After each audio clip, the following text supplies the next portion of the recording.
Tá difícil encontrar o profissional certo para sua empresa? Precisa de alguém detalhista para aquela vaga no financeiro? Quem sabe um criativo para o marketing? Ou ainda, alguém focado em resultados? A Fortus RH utiliza técnicas de seleção e processos estruturados, realizando entrevistas, aplicando provas e testes específicos. Tudo isso para buscar a pessoa certa para a vaga certa.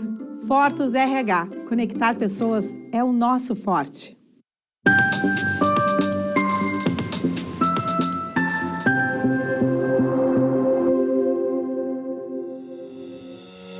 Olá, estamos começando agora o programa Papo Certo. Através do nosso Instagram, papocerto.com.br, tu pode sugerir um convidado e também um assunto que tu quer ver aqui. Olá, minhas amigas, meus amigos, bem-vindos.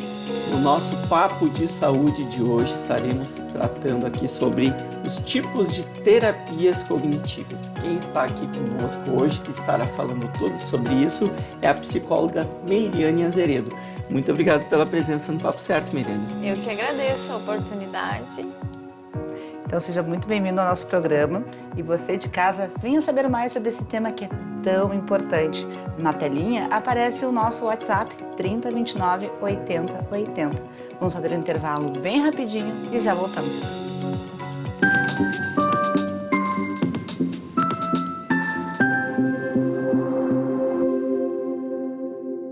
Você já parou para pensar que a sua empresa pode estar pagando impostos a mais? O nosso sistema tributário é bem complexo e é comum as empresas pagarem mais do que o devido. Saiba que é possível recuperar os valores dos últimos 5 anos e reforçar o seu caixa. A Fortus Tax é especialista no assunto e já ajudou muitas empresas nos seus 18 anos de atuação. E o mais importante, você só paga pelo serviço depois que o dinheiro estiver na sua conta. Fortus Tax. Pagar o justo é o nosso forte.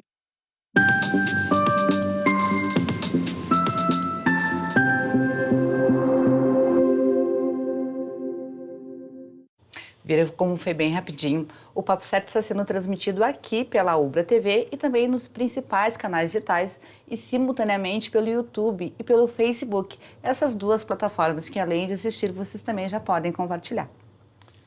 Então, dando início ao nosso Papo Certo de hoje, doutora Meiriane, conte para nós quais são os tipos de terapias usadas hoje no autismo. Perfeito, Evanir. Dentro das práticas baseadas em evidências, a intervenção comportamental, a intervenção com foco no comportamento, ela é a indicada para crianças de 0 a 22 anos, né? E as terapias cognitivo-comportamentais para indivíduos a partir aí de 22 anos. Então, a intervenção comportamental ela é uma intervenção considerada ouro hoje no autismo.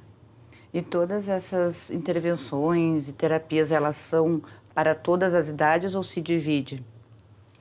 Depende. Eu diria que a gente deveria escolher mediante o quadro daquela criança, né? E não apenas pela idade, mas pela sintomatologia que ela está apresentando e pela capacidade também de acessar essa criança através de uma determinada abordagem, né? Uma determinada abordagem ser melhor, de melhor alcance do que outra, né? Muito bem. E o que é a intervenção comportamental? A intervenção comportamental... Que é a sua especialidade, né, doutora? Isso. Hoje eu faço mestrado em análise de comportamento também, né?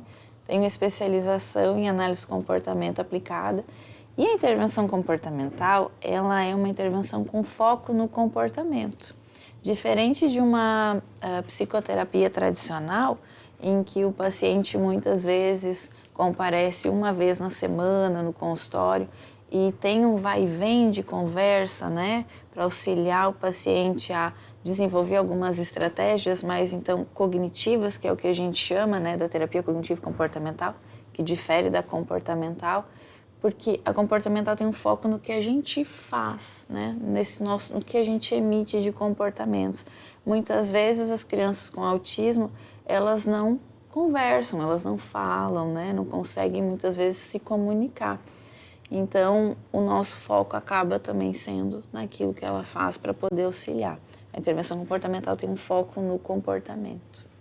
E quais são os casos que tu percebe que é o momento de procurar esse tipo de terapia?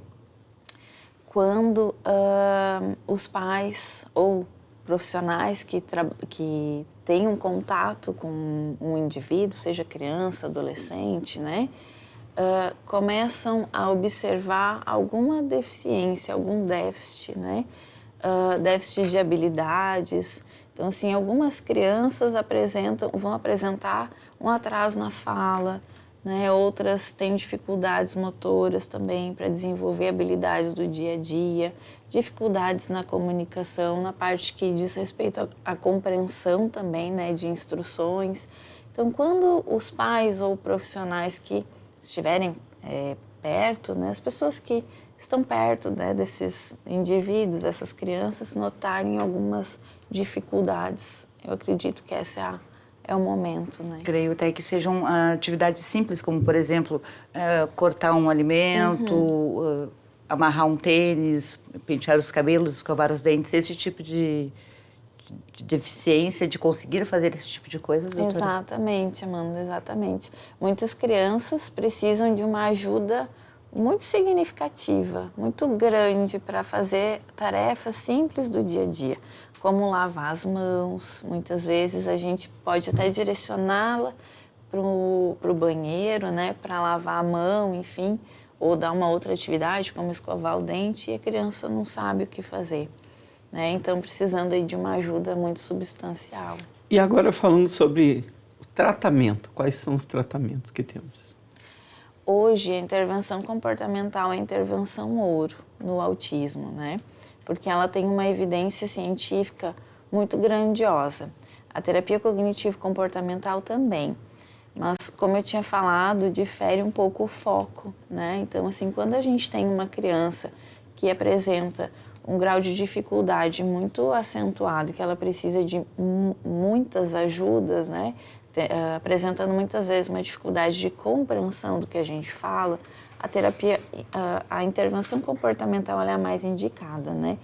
Quando a gente tem quando a gente observa aquilo que a gente trata como autismo leve, né? É uma criança que já tem uma fala mais desenvolvida, mas tem algumas dificuldades de interação social, talvez, então, a terapia cognitivo-comportamental ela possa dar conta, né, desse indivíduo. E agora falando sobre outras terapias também. E a terapia ABA, o que é e como ela funciona? Perfeito. A terapia ABA é a intervenção comportamental. Eu acho que ela acabou se popularizando até, né, com esse termo terapia ABA, mas ABA vem, né, de uma sigla em inglês, de Applied Behavior Analysis, que é a análise do comportamento aplicada, que é uma ciência, né, a ciência do comportamento, que tem um corpo científico muito, né, evidências muito fortes, assim, e que a análise do comportamento aplicada nada mais é do que esse braço da ciência que presta serviços, né, os analistas do comportamento, né, a parte prática, a clínica mesmo, né. Então, vamos falar um pouquinho de prática. Quais são os métodos usados durante as sessões? Podem ser diversos, né? Dentro da intervenção comportamental, o que a gente faz primeiro é avaliar esse paciente que nos chega, montar um plano de ensino, que a gente chama plano de ensino individualizado. Plano de ensino. Um plano de ensino. O famoso PEI, né? A gente usa essa sigla, Plano de Ensino Individualizado, que nada mais é do que um documento, como um relatório, né? Que tem ali todas as áreas que o terapeuta, que o avaliador, né? Então, avaliou que essa criança demonstra em déficit e também em excessos comportamentais, né? Que são aqueles comportamentos que podem estar sendo como uma barreira para o desenvolvimento da criança, como uma birra, né? Entre aspas, que a gente acaba chamando de birra, né? Um choro, estereotipias, né? Então, a gente monta esse planejamento e, a partir daí, então, a gente traça os procedimentos de como vai ser melhor para aquela criança ser ensinada e aí vem esses métodos aí, né?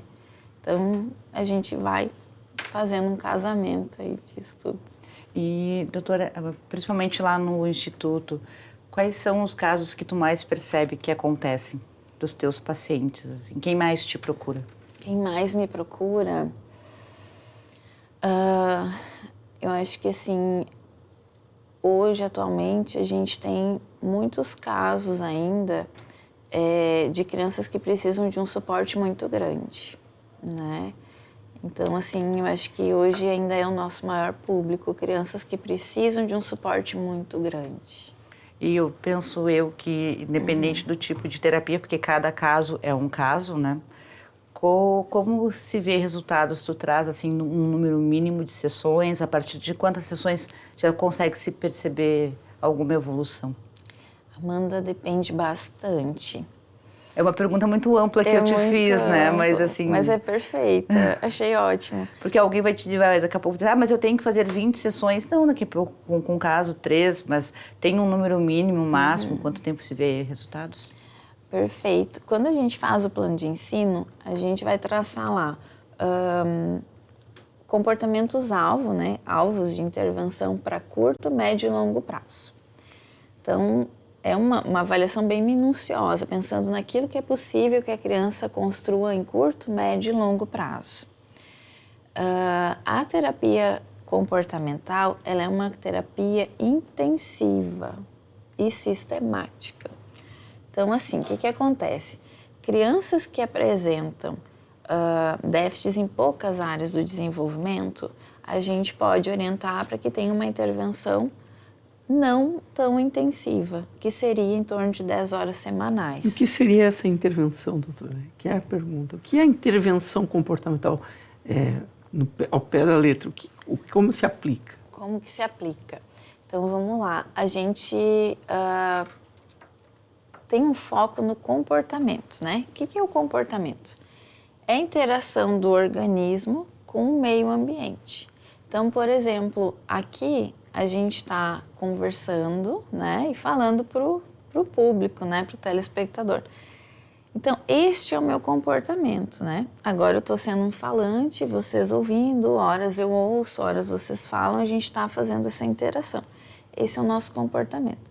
Aqui, se não tivesse ninguém aqui, talvez a gente não estivesse conversando, a gente não estivesse emitindo este comportamento. Então, quando uma criança chega, eu acho que até explicando um pouco para quem está lá, né, do outro lado, entender que quando uma criança chega, o que a gente avalia é o que essa criança apresenta ou não de comportamento. E a partir disso, o que a gente faz é promover oportunidades dentro das sessões, né, que são muitas vezes intensivas, de 20 a 40 horas semanais. Nossa, então, isso é interessante de saber, 20 a 40 horas. Então, às semanais. Vezes, um turno ou o dia inteiro. Onde a criança tiver essa necessidade, seja casa, escola, né? Então, o terapeuta que vai atender essa criança, que é o aplicador, né, da terapia, ele recebe treinamento, recebe procedimentos. A gente tem hoje um aplicativo que vai registrar os dados, né, da intervenção, e isso depois vai nos gerar gráficos de evolução dessa criança, para a gente ir monitorando, acompanhando, né? Mas o terapeuta, basicamente, para a pessoa que está do outro lado entender também, ele vai oportunizar um número X de tentativas, né, de para a criança desenvolver algumas habilidades, e dentro do planejamento tem desde habilidades da área da comunicação, acadêmica, atividades de vida diária, né, que são implementadas diariamente. E esse terapeuta vai gerar, então, algumas oportunidades e também dar ajuda para essa criança fazer aquilo. Porque muitas vezes, na maioria das vezes, a gente vai encontrar crianças que precisam de muita ajuda. Então, muitas vezes é pegando a mão dela, né, para levar e ela fazer o movimento. E a partir disso, a gente apresenta o reforço. O que a gente faz? A gente faz uma avaliação das preferências da criança e entende o que essa criança gosta, pelo que ela gostaria, então, de trabalhar. Então, assim, muitas vezes é um elogio, é uma atenção de alguém, né? Ou muitas vezes é algum comestível que a gente precisa lançar a mão. E a partir desse reforço, o comportamento vai se fortalecendo. Olha que interessante. É realmente muito interessante. Bom, o nosso papo hoje é de saúde. Chegamos no finalzinho do nosso primeiro bloco. A gente já volta para falar sobre terapias com animais. E agora assistam aí, então, os nossos parceiros Prime Gourmet e Fortus Group. Já voltamos.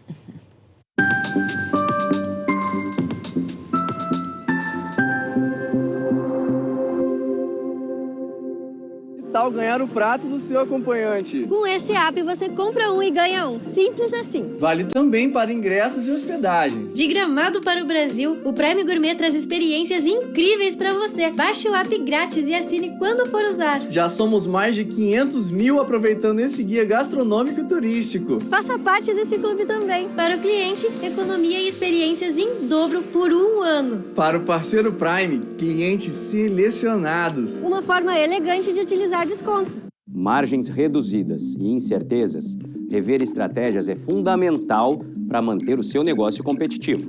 Esse cenário exige planejamento e organização financeira. Nessas horas, qualquer ajuda é bem-vinda, mas a ajuda de um especialista é necessária. A Fortus Consulting conhece na prática e tem as soluções adequadas para cada situação. Fortus Consulting. Melhorar os seus resultados é o nosso forte.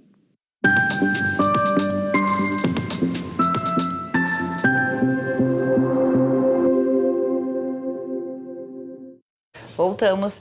Toda segunda-feira tu pode dar uma passadinha no nosso Instagram, papocerto.com.br, para sugerir então um assunto e o tema que tu queres ver e também conferir a agenda dos nossos convidados da semana. Estou dando continuidade ao nosso Papo Certo de hoje com a doutora Meiriane Azeredo, que é psicóloga. Doutora Meiriane, nos fale um pouquinho sobre terapias com animais, como funciona? Então, lá no Instituto, a gente, em alguns momentos, em algumas sessões, né, que a gente avalia que seria relevante a presença do animal, né? A gente conta com a ajuda de uma labradora de quase 50 quilos, que é a Amora, né? E em cada sessão que a gente precisa contar com a Amora, ela só entra se tiver realmente uma função, né? Então, assim, só se realmente ela for auxiliar em algo que deixe mais fácil para que o terapeuta possa intervir. Porque quem faz a intervenção de fato é o terapeuta. O animal, ele entra como um estímulo, né? E um estímulo que tem cheiro, né? Que a criança toca, que baba também, né? Então, é um animal multissensorial, um estímulo multissensorial, né?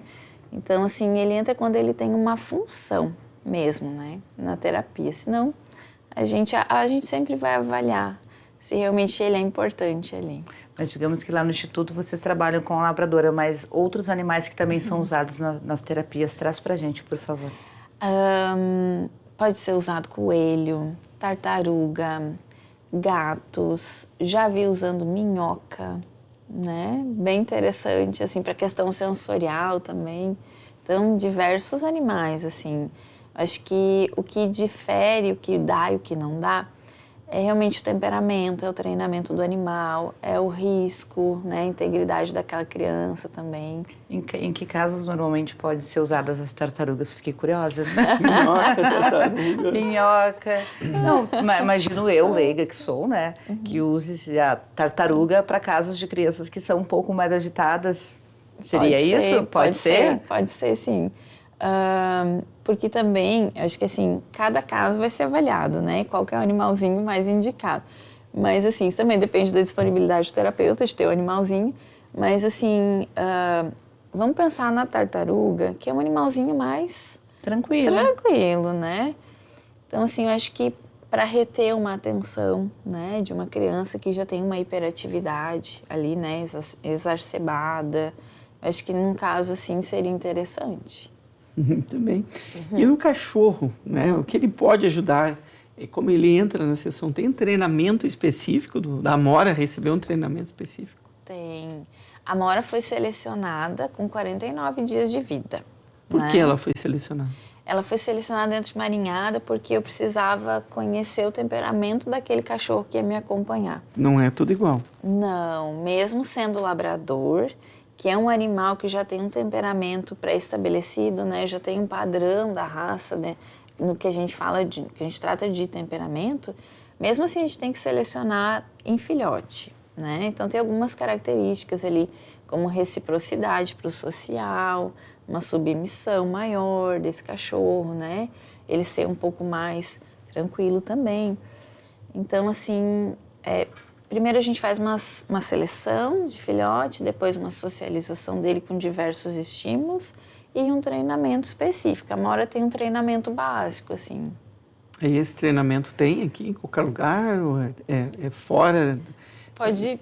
Outros locais? É fora do Brasil? Esse treinamento é específico para o que ela vai fazer? Pode buscar, né? Eu acho que assim, um adestrador ele pode ajudar bastante, mas o terapeuta precisa direcionar o que ele quer daquele cachorro para poder ser trabalhado depois, né? Então, assim, no caso da Amora, quem fez o treinamento dela fui eu. Então, ela tem um treinamento básico de permanência, de senta, de fica, né? Que é a permanência, né? É bem básico mesmo. Mas, né, claro, se a gente quiser outras habilidades, a gente tem que estar sempre treinando. Mas o interessante é que o próprio terapeuta possa estar treinando, porque de uma semana para outra, pode estar mudando o foco daquela intervenção e o cachorro não ter habilidade. E aí a gente precisa estar atento para desenvolver. E em que momento na sessão ela é usada? A Amora, a gente usa ela com as crianças que vão para a intervenção ABA, né? Intervenção comportamental.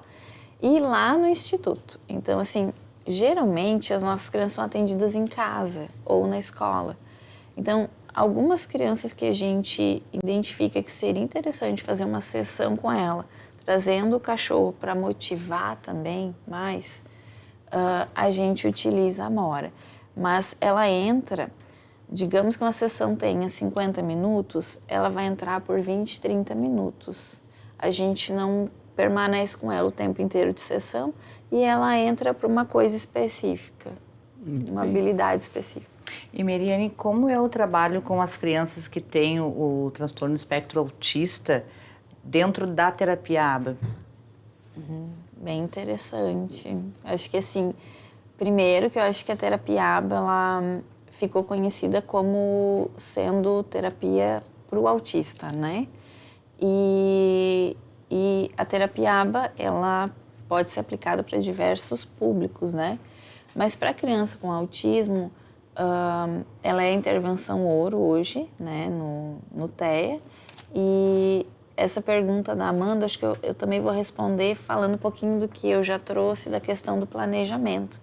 Não tem como a gente planejar, realizar uma intervenção sem um planejamento. Então, a gente faz todo um planejamento dos déficits, dos excessos, e a partir daí cria, então, os procedimentos, avalia qual que é a forma que aquela criança vai aprender mais rapidamente, né? Que a intervenção vai ser mais eficiente e eficaz também. E a gente também tem todo um processo para monitorar esses dados de evolução. Mas, acho que assim, fazendo um adendo, não existe uma terapia que vá agir sozinha, né? Então, assim, o que é importante é que todas as pessoas que estão próximas da criança, que elas possam também estar manejando esses comportamentos, que elas possam ser capacitadas, né, para elas poderem também intervir com a criança. A participação dos pais. Essa era a minha pergunta. Exatamente, onde entra aí a importância do engajamento dos pais nas terapias? Total, Evanir, total. Assim, o pai aprende junto, não? Aprende junto. Os pais têm orientações, né, para isso, para serem capacitados, serem mais capacitados né?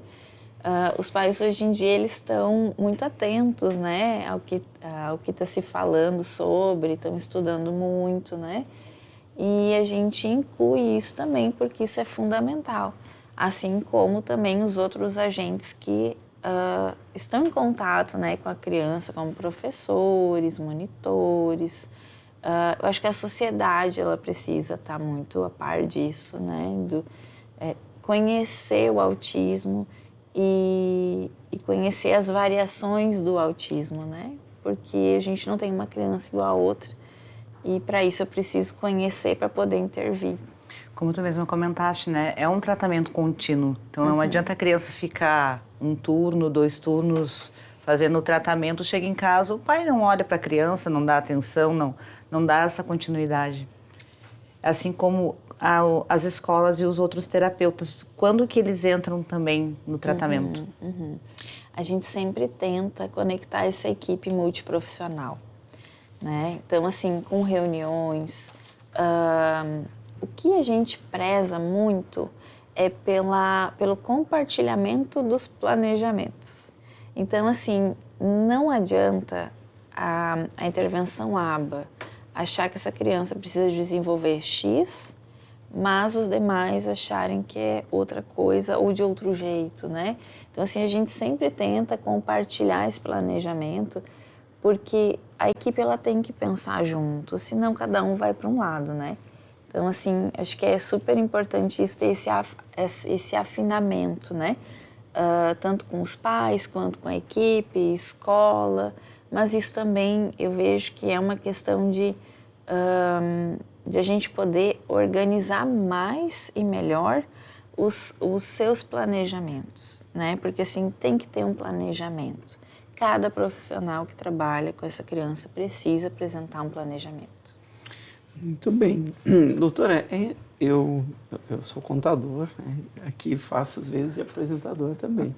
Mas eu percebi nos últimos anos uma evolução muito grande, tanto na identificação de certas síndromes, quanto em tratamentos. Essa minha impressão é verdadeira? Ou é só uma impressão mesmo? Eu acredito que sim. Nos últimos 5, 6 anos para cá, eu tenho ouvido falar novos tratamentos, assim como novas identificações de síndromes, de situações da pessoa. Isso tem acontecido, doutora?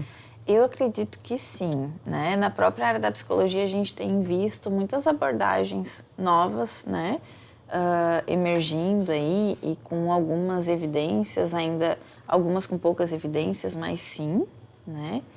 E falando, acho que pegando o gancho disso, Evanira, assim, o quanto também, hoje, a gente não sabe, né, na realidade, se hoje a gente tem mais pessoas com autismo no mundo ou se elas estão sendo melhor diagnosticadas hoje, né? Eu tenho a impressão que tem mais diagnóstico hoje do que antes. Até por não se conseguir enquadrar, né? Qual é a situação daquela pessoa. Era muito difícil, eu acho, uma pessoa antigamente. Excêntrica. Antigamente, eu falando bem antigamente, aquela é uma pessoa excêntrica, quando na verdade ela tem ali né, poderia ter, né, uma situação de saúde, inclusive. Exatamente. Talvez venha essa a nossa última pergunta. Como os pais podem garantir o direito dos seus filhos às terapias? Perfeito. Hoje, a gente fala muito, né, nos direitos e as crianças têm direito às terapias, né? Acho que os pais, eles precisam recorrer a quem pode dar este direito e muitas vezes, infelizmente ou felizmente, né, temos a justiça para isso, para que possa ser recorrido a ela, né? Então, gente, fica aqui a dica, pais, procurem os direitos dos filhos de vocês. Eliane, muitíssimo obrigada pela tua presença aqui conosco. Eu que agradeço, muito obrigada. Adorei estar aqui. Também quero agradecer a vocês de casa que nos prestigiam com a sua audiência e deixar hoje um abraço especial para o pessoal lá de Arroio do Sal. Então, ficamos por aqui e nos encontramos amanhã, logo após o Cadeira Cativa. Esperamos a todos.